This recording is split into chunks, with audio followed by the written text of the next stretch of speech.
And this is very simple, is what they are. One, he says, remove anger. I have a poem for each one, but I haven't got time to go into all of them. What is anger? Anger is an absence of peace. Anger is you saying to the world, what I see shouldn't be the way it is. If it is only the way I want it to be, then I wouldn't have to be unhappy right now. And you think, a lot of people think, I can't get motivated, we can't change things without anger. The best way to change anything, said Rumi, is through love. So removing all thoughts of anger towards anything or anyone, because they are lower, and lower energies. Second, forgiveness. Whoever it is that wronged you. I had somebody just remind me the other day that somebody borrowed $1,500 from me about 8 or 9 years ago. And they said, aren't you mad at that woman? She still hasn't paid you back that money that she said that she would pay back. And it's been, I don't know, a dozen years or more. And I said, I distinctly remember forgetting that. It's forgiving and forgetting and letting it go. That anything or anyone who has wronged you in any way, send them love in your consciousness. And I'm talking about the hardest things of all. Be a person who only sends love. Be a person who is the orange, that no matter what is said to you, no matter how you're squeezed, the only thing that comes out is divine love, the love that is given to us by our source. Here's the third one from Rumi. Surprised me. He said, refrain from speaking ill of anyone ever. This has been the hardest one for me, because it's just so easy to talk shit about people, isn't it? And they just give you so much stuff to talk about, you know. The way he did that, and she did that, and this one did that, and all of that. And to stop yourself. Now when I have people around me, and I have some people around me who have a habit of doing this, always talking negative about somebody, saying something about, I find myself saying, reminding myself, yeah, but she's really a nice person, or that, and now I'm telling them, I am working myself on not engaging in conversations which are put downs of anyone else. Be that person if you want to understand what it's like to be a being of light. And you know, it gets easier and easier to do. I find myself slipping. I slipped back into it a couple of days ago when someone was saying something about someone, that we all knew, and then I stopped myself and I said, I'm really working on not saying these kinds of things about anyone. Who am I? Who am I to judge anybody else? No judgment, no criticism, no condemnation towards any of God's children. That's how we are implored to behave if you want to be a being of light. The fourth is compassion. The Dalai Lama said, if we could take every child on earth at the age of 5 and have them meditate for 1 hour a week on compassion, we could eliminate all violence on our planet in 1 generation. From the Dalai Lama. That's every child at 5. 1 hour a week meditating on compassion towards others. In a generation, it's gone. It was by becoming a more compassionate person and being less flippant in my responses when I was on the radio and on television and so on. And finding a place of kindness and an opportunity to just put my arm around someone and share just a moment of love. I found that I became a healer in that process. The fifth of the 7 steps for becoming a fully human person that you'll find yourself noticing, you live from a place of humility. In the Tao, the whole Tao is filled with all of the importance of being humble, of not telling people how great you are. There's 27 verses in the Tao that refer to water. That water is the strongest substance on earth. If you take the hardest substance there is and let water run over it, eventually it'll wear away whatever it might be, the hardest substance there is, whether it's granite or whatever. Eventually, the softness of water will triumph. And water always stays low. It goes to the lowest point. And it always knows that all of the rivers and all of the raging things above it will ultimately come to it. I find even how easy it is now to avoid arguments of any kind, because you play it out in advance before it even comes. If I say this, she said that, and then she's going to say that, and I'm going to say that. You can do all of this in 3 seconds. Shoop, shoop, shoop. And you just say, I think you're right, honey, thanks. Thanks for pointing it out. And you just let it all go. You know, it's practicing humility. The 6th is contentment, which I already talked about, state of gratitude, contentment. And 7 is generosity. And it's the weirdest part of it is that the more I give away, the more that just seems to keep coming back. There is a weight that no hand can measure and no scale can define. It does not rest on your shoulders, but you feel it pressing down. It does not bind your ankles, yet it keeps you from rising. And it is this weight, invisible, yet undeniable, that keeps so many of us from taking the flight into peace, into purpose, into freedom. It is the weight of what we refuse to release. The stories we rehearse, the wounds we keep fresh, the guilt we cradle like a memory we believe we must protect. And though we long to soar, we stay grounded because we've convinced ourselves that to let go is to forget, but forgetting is not the way forward. Releasing is. You cannot take flight while dragging yesterday behind you like a rusted anchor. You cannot rise into the light of your divine essence while gripping the shadows of resentment. The soul was not designed for heaviness. The soul was made to move like wind through skylight, spacious, free, but ego convinces us that our identity depends on the weight we carry, that our suffering is who we are, that our hurt makes us real. And so we hold on, we grip tightly to the pain, thinking it gives us meaning. But I ask you now, what has pain truly given you besides more of itself? You were not born into this world to suffer endlessly under the burden of your past. You were not sent here by Source to collect wounds like medals and wear your trauma like a crown of proof. You were born to remember that you are already whole, already enough, already free. But you cannot awaken to that truth if your hands are full of what no longer serves you. Flight requires emptiness. Not emptiness in the sense of lack, but the kind of emptiness that is sacred, the emptiness of surrender, of openness, of trust. Birds do not rise by adding more weight to their wings. They rise because they were never meant to carry anything but the wind. And you, dear soul, were never meant to carry all that you're holding. Let go, not because it erases the past, but because the past was never meant to be your prison. Let go of who they said you were. Let go of what didn't happen the way you hoped. Let go of the apology that never came. Let go of the outcome you never received. Let go of the belief that you are broken. You are not broken. You are burdened. And there's a great difference. A bird with a stone in its beak is not incapable of flight. It simply needs to drop what it's holding. And the most powerful act you can perform in this lifetime is to unclench your spiritual fists and release what you've clung to for far too long. We live in a world that glorifies accumulation of things, of titles, of experiences, but also of wounds, of grievances, of stories. But your path to peace is subtraction, not addition. Every spiritual master, every awakened soul, every truly liberated being will tell you it's not what you gain that sets you free, it's what you release. The Buddha did not awaken by becoming more. He awakened by becoming less identified with form, with desire, with self. What are you willing to become less of so that you can become more of what you truly are? Are you willing to be less right so you can be more peaceful? Are you willing to be less certain so you can be more trusting? Are you willing to be less attached so you can be more free? Because to fly, you must let the heaviness fall away. And the heaviest thing you carry is the belief that you must carry it.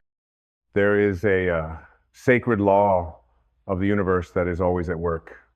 The more you resist letting go, the more you attract situations that force you to. Because your soul knows what your ego denies that your healing is in the release. That freedom is not granted by anything outside you. It is unveiled when you unbind yourself from within. So many people pray for peace but refuse to put down the sword. So many seek happiness while holding on to what hurts. But you cannot have both. You cannot live in the light and feed the shadows. You cannot ascend while gripping the ground, and you cannot evolve while protecting your pain. You have a choice. And this moment, this very breath, is the threshold. You can continue to identify with your wounds. You can keep rehearsing the stories of what they did, what you lost, what didn't go your way. Or you can stop. You can take a holy pause, and you can say to yourself, I've carried this long enough. I don't need this to be me anymore. This is not denial. This is liberation. Forgiveness is not weakness. It is wisdom. Releasing is not passive. It is powerful. It is not forgetting the past. It is understanding that your past does not have the authority to define your future unless you keep giving it the microphone. You came here to transcend, to transmute, to rise beyond, not to escape life, but to remember who you are within it. And you are not the hurt you experienced. You are the awareness that held it. You are not the betrayal. You are the witness. You are not the grief. You are the vast presence in which that grief arose and passed. You are not the weight. You are the sky. And nothing that happened in your story is heavy enough to keep you from remembering your true nature unless you decide it is. Take a moment now, not with your mind, but with your heart. Ask yourself quietly, what have I made heavier than it needs to be? What story are you still living inside of that no longer matches your vision of peace? What label, what memory, what name or identity have you fused with your sense of self, and does it still serve your highest path? If it doesn't, let it go. If it hurts, bless it and let it go. If it stirs up anger, acknowledge it and let it go. If it makes you feel like less than the infinite soul you are, breathe deeply and let it go. No one will do this for you. This is your sacred responsibility. No one else is inside your consciousness with a broom, sweeping out the resentment, the doubt, the guilt. Only you can do that. And you do it not because others deserve it, but because you do. You deserve peace. You deserve to wake up unburdened. You deserve to feel light. And flight, true spiritual flight, is what happens when the soul remembers that its natural state is freedom. You are not your wounds. You are not your fears. You are not the broken dreams or the roads that didn't lead where you hoped. You are the one who has survived it all and now stands at the edge of a new becoming. But you can't take off until you release what weighs you down. The caterpillar must surrender the ground before it becomes the butterfly. The leaf must release the tree to dance with the wind. And the soul must release the ego's grip to remember it was never confined to begin with. Release is the sacred act of trust. It is saying to the universe, I no longer choose to carry what you never asked me to hold. You don't heal by holding tighter. You heal by surrendering. And as you surrender, a miracle occurs. The heart begins to lighten, the breath deepens, the mind softens, the world looks less threatening, love finds you more easily, joy visits more often. And suddenly, the life you were meant to live is no longer on hold because you stopped carrying the delay disguised as pain. You are not behind. You are not late. You are exactly where you need to be to remember. The sky has always been waiting for you to rise. So often we say we want to be free, but what we really mean is we want to be free on our terms. We want to let go, but only if we know what will come next. We want to trust, but only if we can control the outcome. And this is where most souls stall. Not because life isn't offering us wings, but because we're still trying to fly while dragging the ground behind us. But let me ask you this. Has clinging ever brought you peace? Has gripping ever led to grace? Or have you noticed that every time you let go, really let go, the next step appeared more clearly, the burden grew lighter, and something inside you finally exhaled? The irony of the spiritual path is that we do not grow by adding more. We grow by shedding what was never us to begin with. Not one layer of pain was your true self. Not one scar defined you. Not one fearful thought ever spoke with the voice of your soul.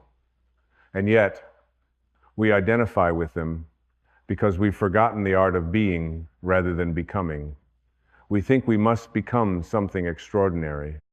But the soul is already extraordinary. The only task is to remove what clouds that remembrance, like a sculptor chipping away at marble to reveal the figure within your journey. Is not about chasing something new. It's about uncovering what has always been there. Your divine essence, and this essence is weightless. You do not need to fix yourself. You only need to free yourself. You don't need to gather more knowledge. You need to unlearn the lies. You don't need to become powerful. You already are. You simply need to drop the thoughts, the judgments, the traumas, and the identities that told you otherwise. The ego says, you must be more. The soul whispers, you already are.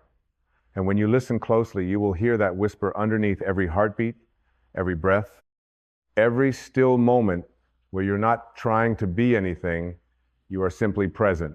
In that moment, you are flying. Because flight is not a destination, it is a state of being. It is alignment with who you truly are, beneath the noise. Now, you may ask, how do I begin to let go? You begin by noticing, notice when a thought carries heaviness. Notice when a memory returns not to heal you, but to punish you. Notice when a belief makes your chest tight or your energy dim. That is not truth. That is ego disguised as memory.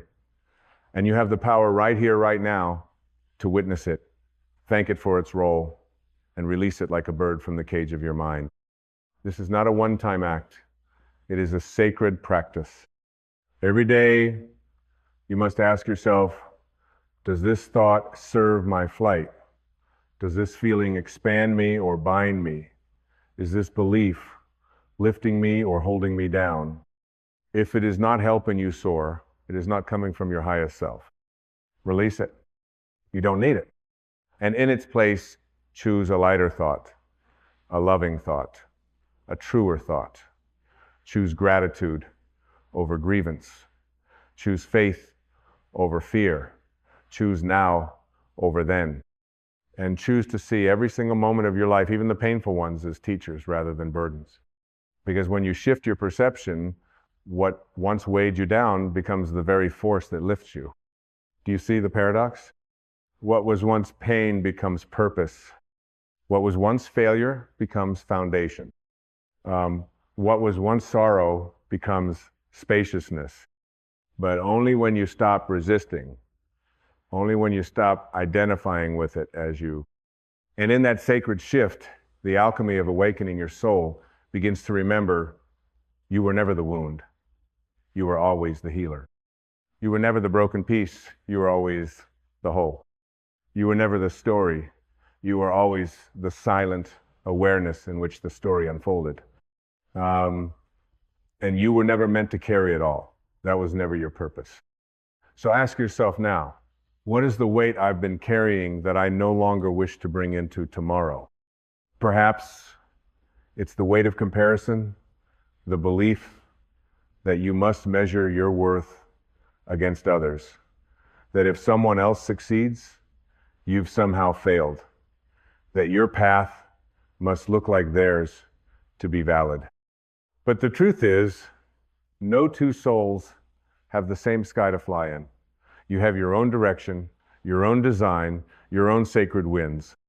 And when you stop comparing your flight to someone else's, you begin to soar in your own unique rhythm. Or perhaps it's the weight of shame, the echo of past choices you no longer align with. But hear this with all your heart. You are not your past. You are the awareness that learned from it. Guilt serves no one when it becomes a home. Let it be a guide, not a jail. Take the lesson, release the judgment, and free yourself. The soul does not evolve by condemning itself. It evolves by choosing love again and again. Maybe the weight you carry is anger that hot, consuming fire that promises strength but only burns the vessel that holds it. Anger often masks grief, and grief is love with nowhere to go. Let it go. Not for them, for you.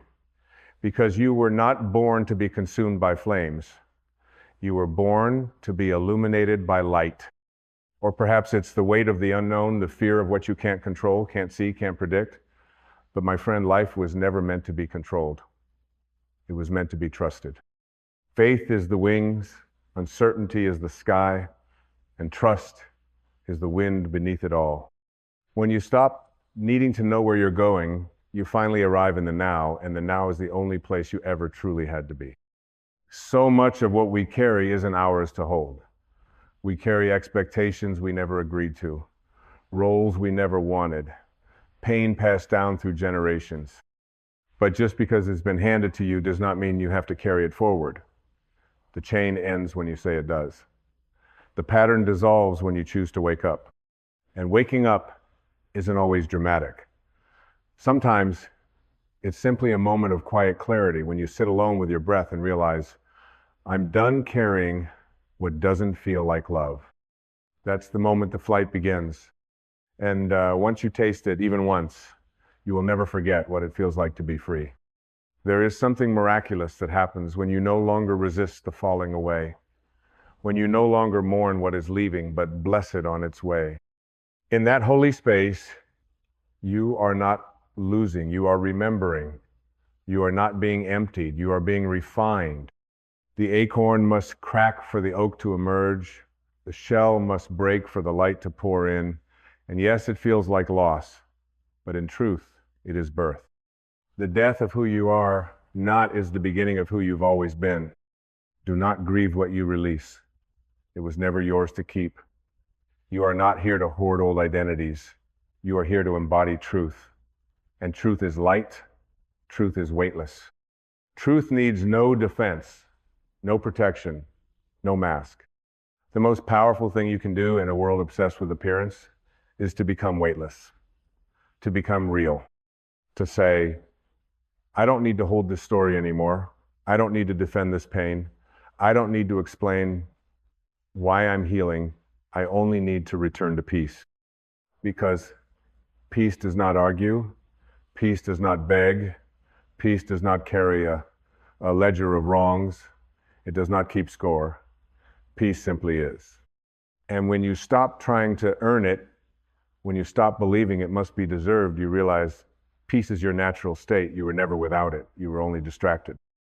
The distractions came in many forms. The noise of comparison, the addiction to busyness, the need to be seen, the compulsion to be understood. But peace never left you. It was waiting quietly underneath the rubble of all that trying. Flight is not about rising above others. It is about rising above the noise, the inner dialogue that says, you're not enough, you haven't done enough, you don't deserve rest. That voice is not the voice of God. That is the voice of conditioning. And the moment you stop identifying with it, you begin to fly. Because flight isn't about escaping life, it's about engaging life from a higher vantage point. When a bird soars above the storm, it's not avoiding the sky, it's simply rising to where the storm no longer reaches. And so must you. There will always be chaos on the ground, always some drama, some fear, some grievance pulling at your feet. But you are not your feet, you are your wings. And your wings are made of faith, of surrender, of the deep knowing that you are carried by something greater than circumstance. What is this something greater? Call it what you will. God, Source, the Tao, divine intelligence. The name matters less than the experience of it. And the experience of it is this: peace without reason, joy without cause, love without condition.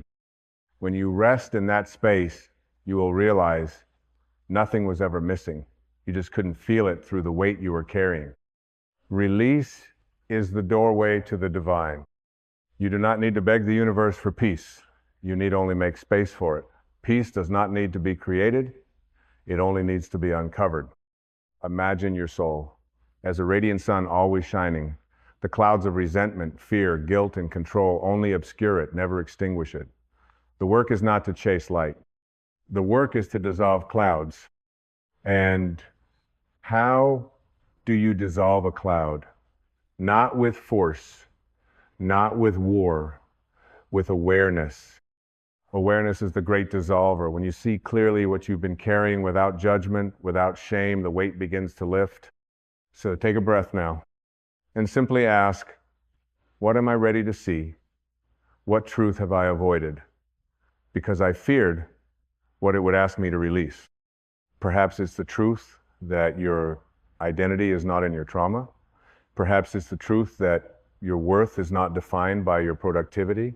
Perhaps it's the truth that your pain has been a teacher, not a punishment. Or perhaps it's the truth that you're allowed to let go, even if no one else says sorry. There are no prerequisites to freedom. There is only your decision, your inner yes. And the moment you say yes to release, the sky opens, the burdens loosen, and your wings begin to stretch again. But the ego will not go quietly. It will tell you, if you let go, you'll be exposed. If you release control, you'll fall. If you forgive, you'll be weak. None of that is true. It is the ego that fears the sky because it cannot survive in openness.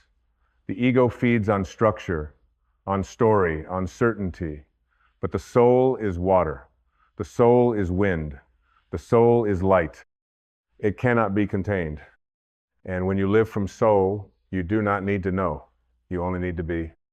There is an ancient wisdom that lives inside you, a compass that doesn't use logic but resonance.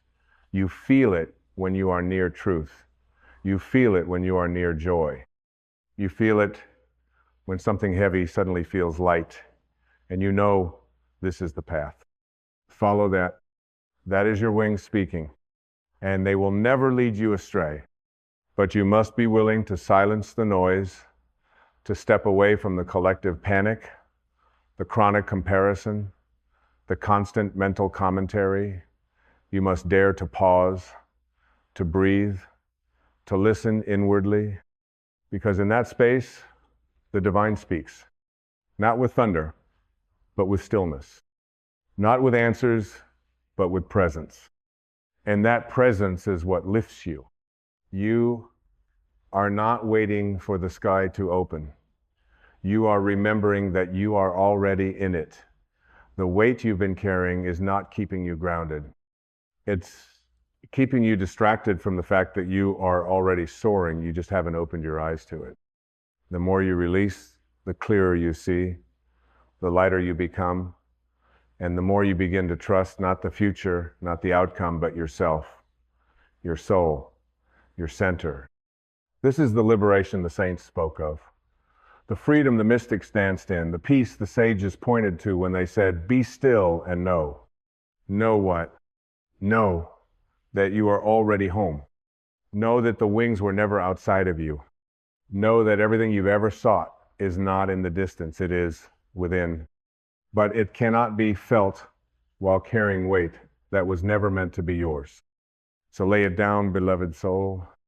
Lay down the proving. Lay down the defending. Lay down the striving. Lay down the waiting for permission.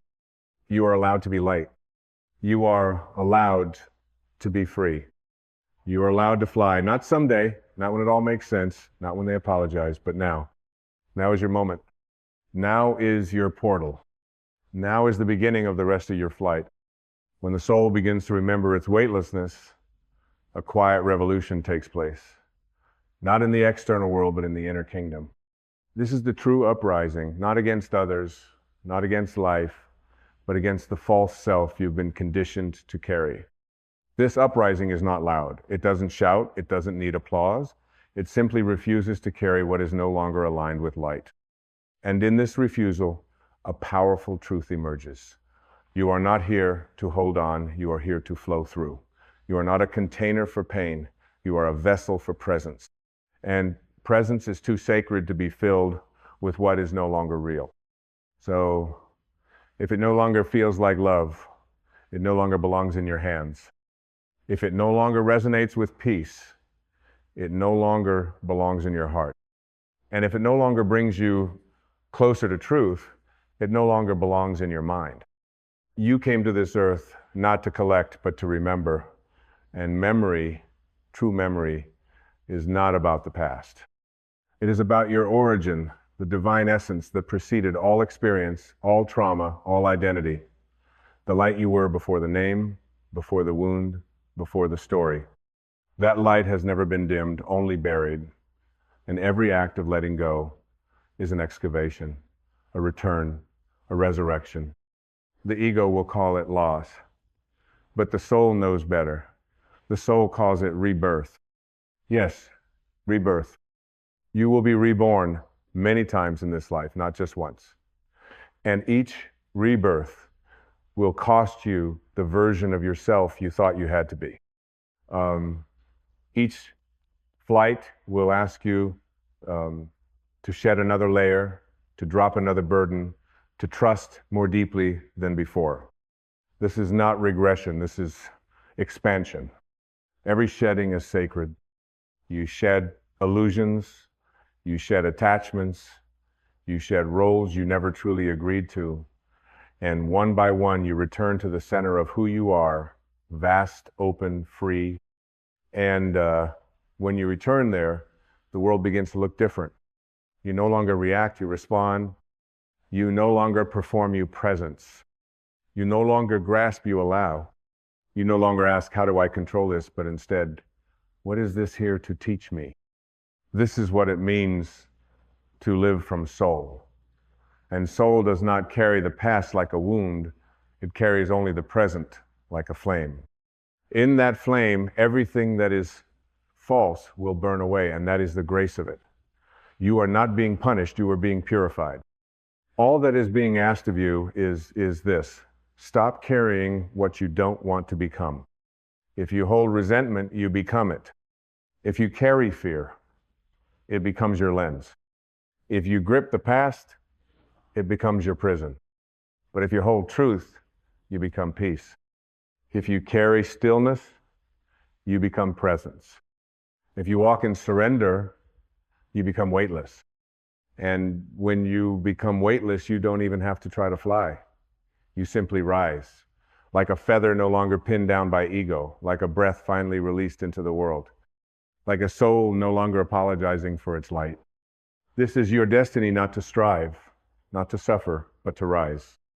And this rising cannot be done from effort alone. It must be done from trust. Trust that life is not working against you, it is working through you. That every detour was a redirection. That every heartbreak was a doorway. That every ending was a sacred invitation to begin again lighter this time. Have you noticed how nature never clings? The trees release their leaves without asking when the new ones will come. The river flows forward, never backward, never doubting its direction. The sun does not mourn the night, it simply returns again and again. And yet, we, the most conscious of creation, resist this natural rhythm. We hold on to last season's leaves. We grip the banks of the past. We beg the night not to fall.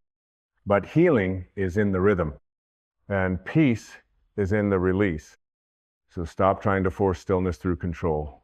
Allow it through surrender. Stop demanding that life obey your timeline. Let it unfold according to the greater wisdom that forms stars and births galaxies. That same wisdom is guiding your unfolding. You don't need to rush. You don't need to fight. You don't need to earn your flight. You only need to step out of the illusion that you were ever grounded to begin with. Your spirit was never bound. It was only your identification with the binding that made you feel stuck. It is not your job to carry every lesson forever. Some lessons are meant to be learned and then released. Some pains are meant to be felt and then transmuted. And some experiences are meant to pass through you, not stay inside you. Release is not rejection. It is integration. You take the wisdom. You leave the wound. You take the growth. You leave the guilt. You take the lesson. You leave the label. You are not who you were when the pain happened. You are who you became after it. And the more you release the story, the more you can honor the strength it gave you without needing to keep reliving the scene. You cannot write a new chapter while rereading the old one. And you cannot fly into your future while defending the architecture of your past. So breathe now. Breathe and ask your soul, what am I defending that I no longer even believe in? Because that is where the heaviest weights hide in old beliefs you don't even resonate with anymore. Beliefs like, I must be perfect. I'm not worthy unless I achieve. I'm only lovable if I'm needed. I can't rest until I've proven something. These beliefs are not you.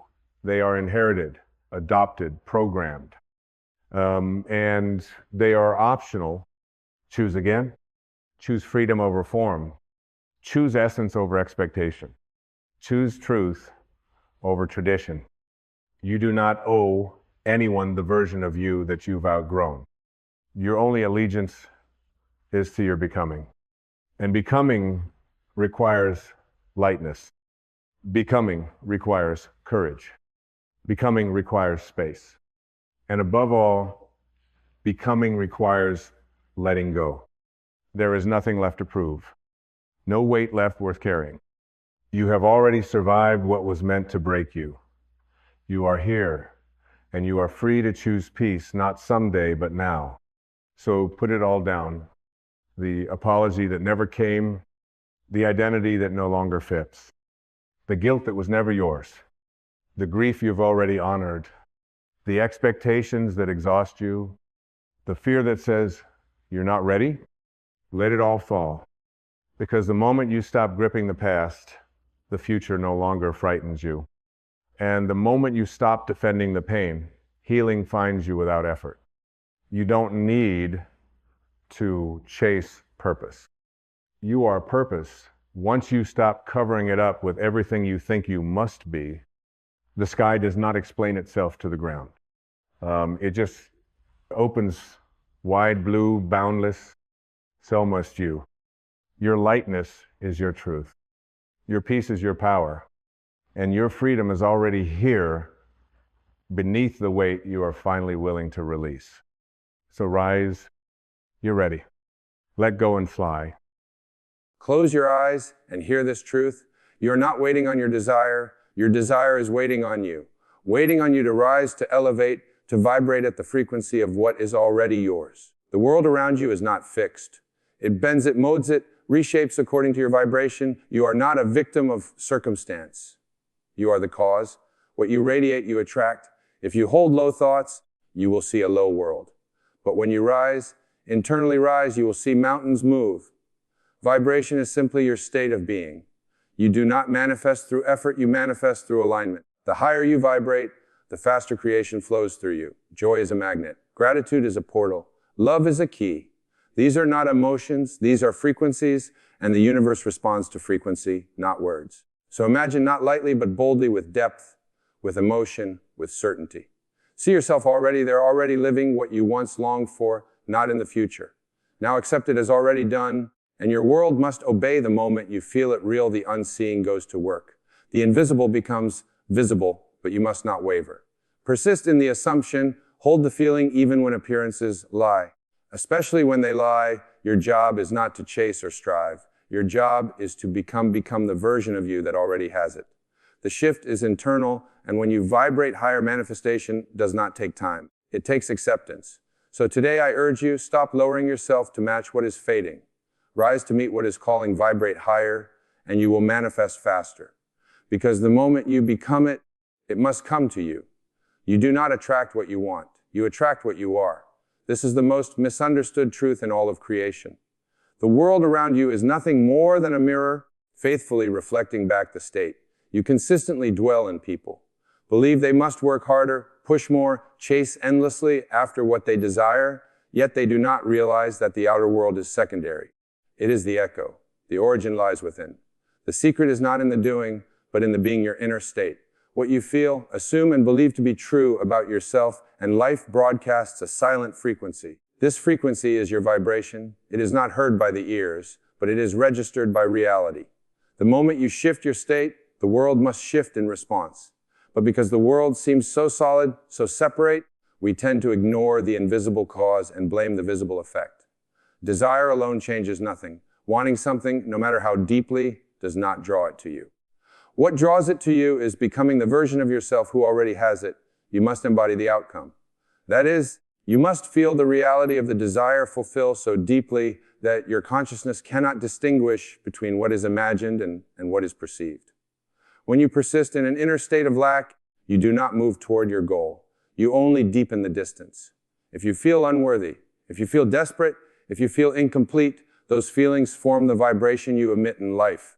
Being completely impersonal reflects it back to you in kind. You meet experiences, people, and events that affirm what you are already being inside, but when you deliberately shift inward, something extraordinary happens. When you begin to feel worthy, blessed, and whole. Not because the world gave it to you, but because you decided it. You change your entire vibration. And life, like a loyal servant, must obey. This is why it is said that to him who has more shall be given, because the one who feels abundance attracts abundance. The one who feels love receives love. Not because they seek it, but because they have become it. The inner state is not dependent on conditions, it is the cause of them. You must become quiet enough to recognize what you are vibrating. If you are anxious, pause. If you are worried, observe. If you are bitter, release, and then choose again. Choose deliberately to dwell in peace and faith, in love. The moment you do, you've already moved realities. The world you see may not change instantly, but the blueprint has been altered. Creation is finished. All possibilities exist. Now, the only thing that separates one outcome from another is your alignment with it. And alignment is nothing but sustained vibration. The more consistently you dwell in the inner state of your desire fulfilled, the more quickly it materializes around you. It is not magic, but law. And the law is always working, whether you believe it or not. Do not be fooled by appearances. The world will test your commitment. It will whisper doubt. But stay faithful to your state. Choose to remain in the feeling of the wish fulfilled, no matter what the senses show, because the senses only echo the past. The future is formed in consciousness. Your inner world is the soil. What you water with emotion grows. So stop trying to force the outer world to bend. That is not your task. Your only task is to assume the feeling of your desire is already yours, to vibrate in harmony with it, and to watch calmly, faithfully. As life reshapes to match your new frequency, you are not chasing the dream. The dream is chasing you. Once you become the version of you who already lives it. Emotions are not random. They are not meaningless reactions. Emotions are energy, pure and powerful, flowing through the body like a signal. Like a vibration sent out into the field of creation, they are not simply feelings, they are frequencies. They move, they radiate, they reach out and draw back to you that which matches their essence. This is why emotion is not something to suppress or escape. It is something to understand, to guide, and to use with purpose. Every emotion you experience sends a message to the unseen. When you feel low, when you dwell in fear, anger, shame, or doubt, you are not just having a bad day. You are aligning with the lower frequency reality one that will reflect back to you the very same feeling you are emitting. The outer world mirrors the inner climate. It does not respond to words or desperate affirmations spoken in contradiction to your feelings. It responds to the truth of your emotional state. But what happens when you begin to rise, when you start to cultivate elevated emotions, not as a reaction to circumstances, but as a choice of practice? Everything changes. Gratitude, love, peace, joy. These are not simply pleasant feelings. They are the gateways to higher realities. The moment you feel gratitude, you are telling the universe it is done. I have received. You are no longer begging, no longer waiting. You have become the version of you who lives in the fulfillment of the desire. Love is the purest frequency, not romantic love, but unconditional inner radiant love. Love for life, for being, for self. This emotion raises your vibration faster than logic ever could. It lifts you beyond resistance, beyond fear, and in that high vibration, the reality you once dreamed of begins to feel natural, even inevitable. Oh, that's the key. It must feel natural. The emotion you hold makes it so. Peace, too, is a frequency often overlooked. Peace is powerful. It is not passive. Peace says, I no longer need to struggle. I trust the unfolding, and in that trust that is released, and in that release, manifestation flows faster, clearer, with less effort, because creation does not respond to force. It responds to surrender, to faith, to emotional alignment. Do not manifest by thinking harder. You manifest by feeling deeper. Thought is the blueprint. Emotion is the builder. The more you feel in harmony with your desired reality, the more swiftly it is constructed in your world. You must not wait for the thing to happen to feel good. You must feel good to allow the thing to happen. Imagine the person you wish to become. How do they feel? What emotions fill their day? Start there. Begin to generate those emotions now, even before anything has changed. Because in truth, the inner change is the cause. The outer result is the effect. Emotion moves reality. Emotion is the bridge between the invisible and the visible. When you align emotionally with what you desire, you shorten the distance between you and the out. Time is no longer the barrier vibration is, and when your emotional vibration matches your imagined future, time collapses. The future becomes. Now let this be your practice, not to force manifestations, but to feel your way into them, to choose the highest emotions, even when nothing has changed. To live from the inside out, not the outside in, because when you choose gratitude in the absence of reason, you become magnetic. When you choose joy before the breakthrough, you bring the breakthrough closer. When you choose love before the healing, you activate healing. You are not powerless. You're not stuck. You are a creative force shaping your life with every feeling you sustain. So feel wisely. Feel richly. Let emotion be your tool, your guide, your magic. Emotions are energy and emotion in you. By feeling on purpose can move your world. Imagination is not fantasy. It is not mere daydreaming or mental escape. Imagination is the original act of creation. Everything that exists in your life right now began first in the unseen world of thought, shaped by the silent power of imagination. Before anything becomes form, it must first be accepted in consciousness. What you vividly imagine and emotionally accept as true plants the seed of your future experience. The world you see is nothing more than the harvest of what you once imagined and believed. Many believe the world is shaped by action, by effort, by external striving. But those are effects, not causes. The true cause lies deeper. All creation begins in the invisible. The mind is the womb, the inner world, the workshop. It is not what you do for hours that shapes your destiny. It is what you dwell upon in the secret place of your mind. Imagination is not idle. It is active. It is spiritual. It is the divine gift that allows you to rise above circumstance and see the world not as it is, but as it could be. And in that, seeing you make it so. When you imagine something clearly in detail and add to it the feeling of reality, the sensation that it is already yours, you trigger a shift in vibration. And when your vibration changes, the world responds. You do not have to wait for permission. You do not need proof. The outer world always lags behind the inner vision. So many delay their transformation because they are waiting for evidence. But the evidence comes after the seed is sown, and the seed is your imagined scene. It is your vision felt as real, accepted without doubt. Whatever you persist in imagining with faith becomes law in your world. This is why idle worry is danger. When you imagine things going wrong, when you rehearse fears and worst-case scenarios, you are planting seeds to weed only weeds, not flowers. Your imagination does not care whether you use it to build or to destroy. It simply obeys. It receives the command through feeling not well. The secret then is not just to imagine, but to imagine with emotion. You must feel your scene as though it is happening now. You must enter it so completely in your inner world that the outer world becomes. The senses may still reflect the old story, but you remain loyal to the vision, knowing it is only a matter of time before the world reshapes itself to match your inner assumption. Imagination is more than visualization. It is full embodiment. It is hearing the sounds, seeing the colors, feeling the textures of your desired reality. It is holding the end in mind and living from it mentally rather than towards it physically. You assume it is done. You let go of the need to figure out how, and in that surrender, creation begins to move. Think of imagination. As a spiritual blueprint, you are always building something. The question is, are you building consciously or unconsciously? Are you imagining based on past disappointments or based on new intention? The future does not come from what you have known. It comes from what you see and feel in the stillness of your own mind. Do not underestimate this power. The world honors action, but action follows vision. When you imagine rightly, inspired action arises effortlessly. You are led, you are guided, the right people, the right moments. The right doors begin to appear not because you force them, but because your inner world. Among them, creation is not something you wait for. It is something you initiate. Imagination is the seed. Feeling is the water. Faith is the light. And time is the soil that brings it all together. So imagine, and imagine boldly.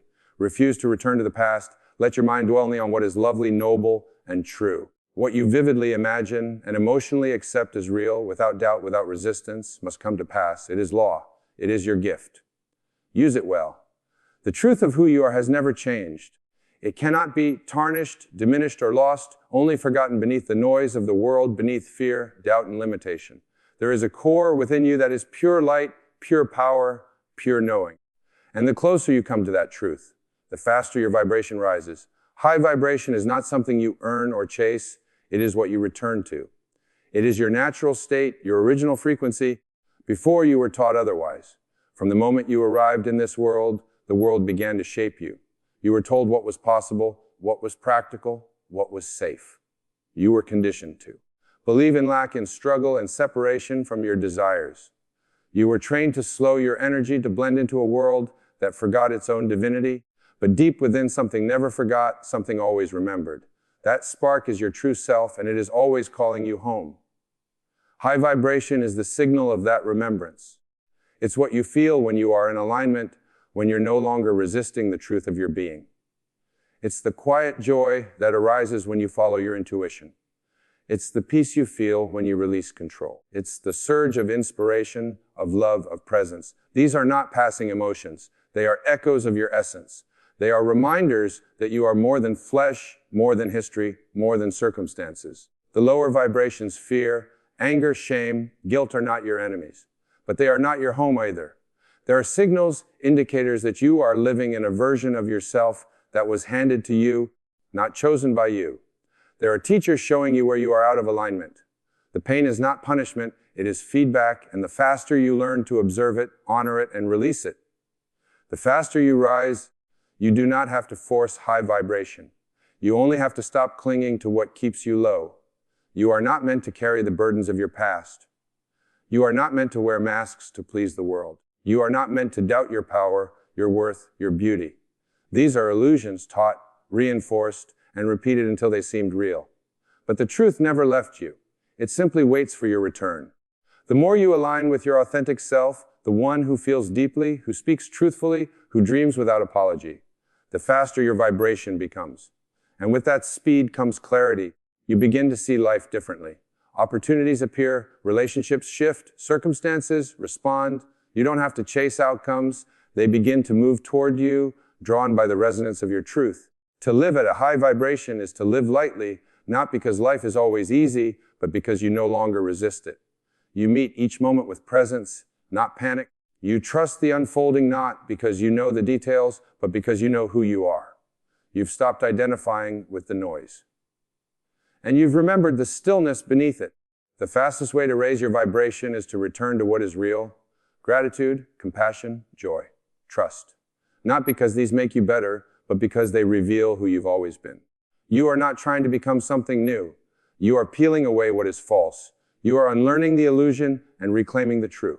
So when the world feels heavy, pause, go within, feel the breath. Remember who you are. High vibration is not a destination. It is the frequency of your being. When you stop pretending to be anything less, you are light. You are love. You are limitless. Let everything else fall away. Faith is not a matter of hoping that something might happen. It is the inner certainty that it already has. It is the quiet conviction that defies logic, the stillness that remains even when the senses scream otherwise. Faith is not passive. It is not waiting. It is an active state of inner knowing, a deliberate assumption of the desired outcome as already real, felt deeply and without doubt. It is the invisible substance from which all visible things are shaped. When you feel the wish fulfilled, you are not asking life to bring you something. You are affirming that it already belongs to you. And that feeling is the key. It is not enough to repeat words to visualize an outcome or to recite affirmations like a ritual. These are only shells unless they are filled with emotion. It is the feeling that moves mountains. It is the inner atmosphere that creates the outer change. You do not manifest what you want. You manifest what you believe, and belief is not just thought. It is embodied emotional truth. To believe with faith means to walk through your day as if the thing were already done. You are no longer looking for signs. You are becoming the sign. You are no longer asking if it's working. You are living from the end, knowing it has already worked. Most people delay their manifestation because they keep waiting for the external world to confirm the internal desire. They look to the mirror and ask it to smile first, but the mirror can only reflect.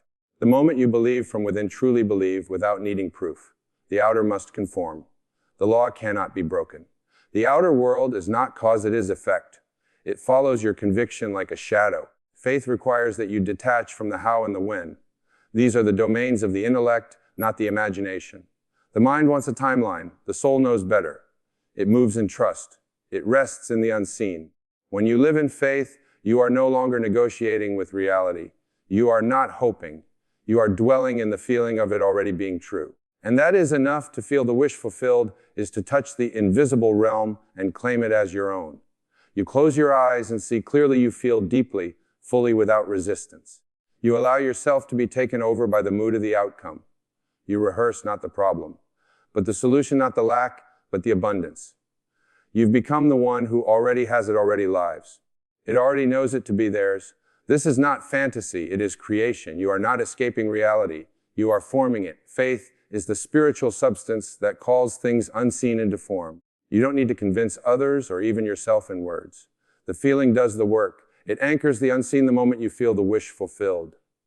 Manifestation begins not when it arrives, not when it shows up on your doorstep, but in the moment you dwell in it as real. It may take time to appear, but that is no concern of yours. The seed takes time to sprout, but its emergence is certain. Your only job is to remain faithful to the feeling. Stay loyal to the unseen. Do not be shaken by appearances. Do not argue with delay. These are tests of persistence, not evidence of failure. Keep returning to the state of the wish fulfilled. Keep breathing life into your vision with feeling. What you feel consistently becomes fact. That is the quiet power of faith. It does not ask, it declares. It does not hope, it assumes. And in that assumption, life rearranges itself to match your inner truth. Persistence is the key that unlocks the door between the unseen and the seen. It is not enough to assume, once to imagine, once to feel, once the creative power of the inner world is activated by repetition, by sustained belief, unwavering focus, and the refusal to be swayed by appearances. What you assume with consistency becomes the law of your world, for consciousness is the only reality, and assumption is its blueprint. Reassume action, when felt as true, begins to clothe itself in form. But between the assumption and its full manifestation, there is often a gap. And in this gap lies the test. The temptation to doubt, to abandon the vision, to return to the evidence of the senses. Yet it is in that very moment that persistence must rise. To persist in the assumption is to remain loyal to the unseen truth, regardless of what the outer world reflects. Back to you, the world is a mirror, not a master. It does not dictate your reality. It reflects it. What you assume to be true inwardly, the world will echo. But it cannot do so instantly in all cases. For time is the cushion that allows the unseen to become seen. Do not be discouraged by the lag. Do not measure your success by how quickly things appear. Measure it by how unwaveringly you can remain faithful to your inner state. Persistence is not struggle. It is not forcing. It is not efforted in fear or desperation. It is calm, focused, dwelling in the end. It is the quiet power of the one who knows, who rests in the inner conviction that what is imagined and accepted must come to pass, even if the outer seems unchanged. You remain unchanged in your assumption. You do not explain. You do not seek reassurance. You simply continue to feel the wish fulfilled. When you persist in your assumption, you are training the subconscious mind, and the subconscious is the servant that never sleeps. It does not argue. It accepts what is impressed upon it with feeling and repetition, and once impressed, it sets the wheels in motion through people, events, and circumstances to bring your assumption into form. But this process cannot complete itself.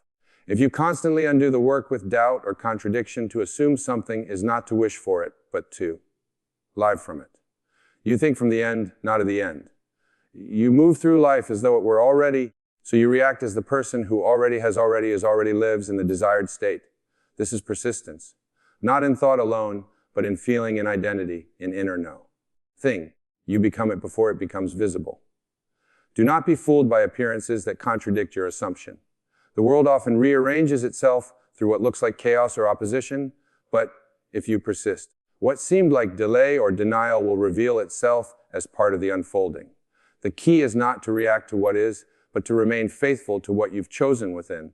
You must persist even when you feel nothing is happening, even when the world seems to shout the opposite, even when doubt knocks and fear whispers. You return again and again to your chosen state. You rehearse it, you dwell in it, you affirm it, not because you need to convince the world, but because you are commanding it. This is the law. What you assume consistently and unwaveringly must become your experience, not because you are lucky, not because the world has changed, but because you are no longer living from circumstance. You are living from consciousness. And consciousness shapes reality, so persist not with tension, but with faith, not with impatience, but with knowing what you persist in, assuming you inevitably become. When you choose to vibrate higher, you do more than just feel good. You align with the deepest truth of who you are.